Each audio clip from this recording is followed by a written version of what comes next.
Hey guys, this is Jonathan from SyniteAudio, and for today's tips and tutorials, I'll be showing you how to make a Shimmer Reverb. In this video, I'll be using some of my own blocks, but the concept still remains the same. So to begin, I already have my utility node in and some bento box blocks. I got the oscillator ADSR and VCA, so I can already have somewhat of a synth going. And with that voice done, let's move on. So the main concept of a shimmer reverb is a reverb whose feedback goes into a pitch shifter, which generally goes up an octave if you want a classic shimmer reverb sound, but the high end just keeps getting higher, so that fades upwards into the heavens, so to speak. So the first thing I'm going to get is MiniVerb FB. I'm using this as the example because I specifically built this block to have the feedback path broken out to allow for these kinds of things. So I'm going to connect the output of the VCA into MiniVerb FB, connect the output of MiniVerb FB to my main outputs, and for the feedback path I'm going to use EnGrained as my processor. Now this is a grain delay, my own design as well. However, that's not the point. The point is that I'm using this to pitch shift up an octave. So I'm going to use the feedback left, feedback right, and then the output of EnGrained into the feedback left and right. So right off the bat, we can bring up the pitch, let's say 11.8 and 12.1. 11.9.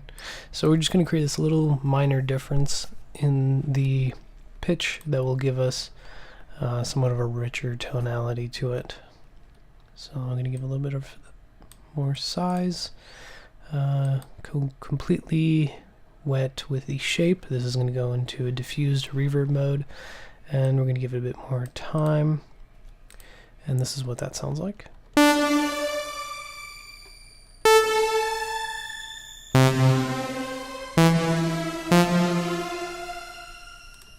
We can go much more on the size, much more on the time, and let's do more of a pad, you know? So usually shimmer reverb sound great on pads, so we'll do 1 second attack, 1 second release.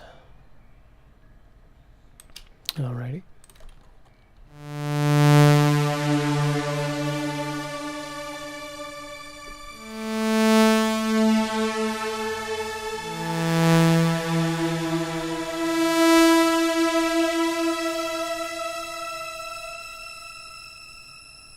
Nice. Let's go nice and low with it too. Let's go down 2 octaves.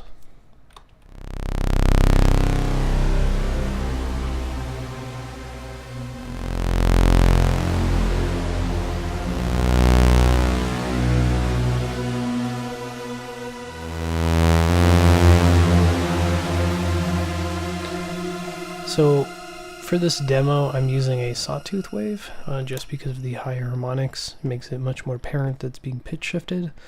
Let's try sine / triangle here.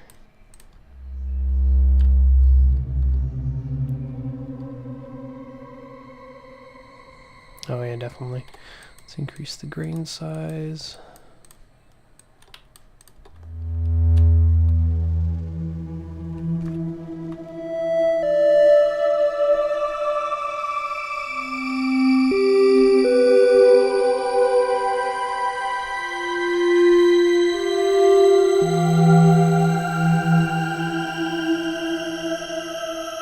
Oh, that's pretty nice.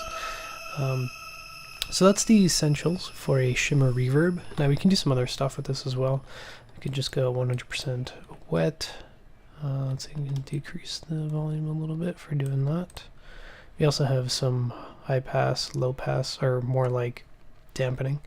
So we can bring down the highs just a little bit.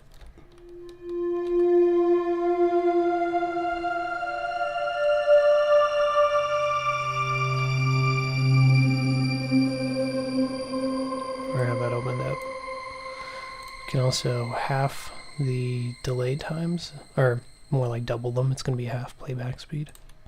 This can lead to some pretty interesting stuff.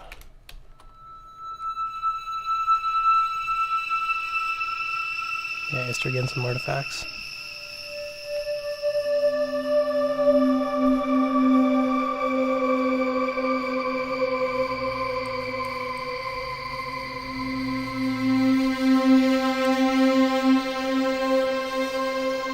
This is mainly due to the fact that so MiniVerb can have its delays run at half speed.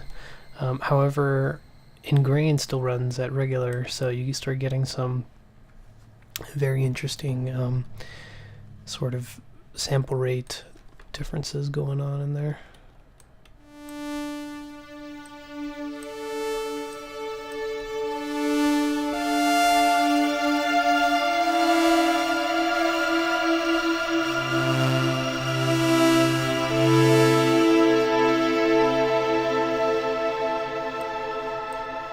Or you can just go straight for delay, decrease all these times.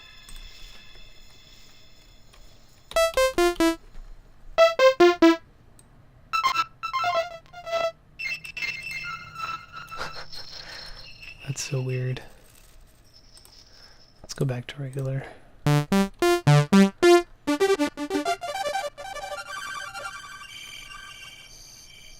Oh, that's so cool. Let's bring down the size.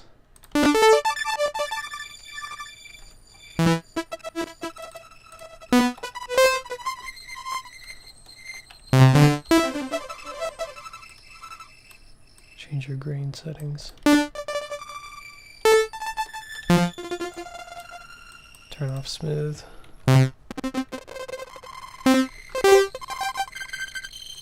Some damping. Cross. Let's go back with the smooth.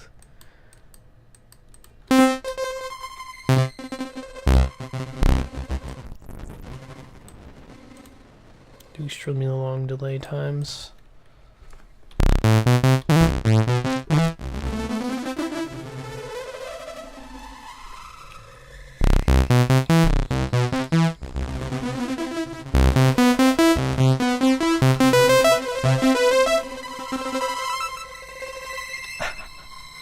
It's trippy.